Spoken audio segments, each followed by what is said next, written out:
India Nepal বর্ডারে রয়েছে এমন এক কালী মন্দির যে কালী মাতা ভারতবাসীকে রক্ষা করেছে সর্বদা।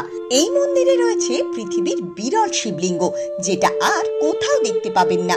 শিবলিঙ্গের মধ্যেই রয়েছে মা কালীর মূর্তি, যার দর্শনে ভাগ্য বদলে যায়। এখানে মায়ের 10টি মুখ। মা এখানে বিভিন্ন দিকে বিভিন্ন ভাবে রক্ষা করে চলেছে। এখানে মায়ের চোখ এমনই যেন মনে হবে মা স্বয়ং আপনার সাথে কথা বলছে। ভক্তের বিভিন্ন দুঃখ কষ্ট এক নিমিষে সেরে যায় এই মন্দিরে এলে। পূরণ হয় সকল মনস্কামনা। আপনি কি জানেন, আপনি মায়ের কাছে এলে এখানে এসে যা চাইবেন মা তাই দেন। তাই তো দেশ বিদেশ থেকে মানুষ আসে এই মায়ের মন্দিরে।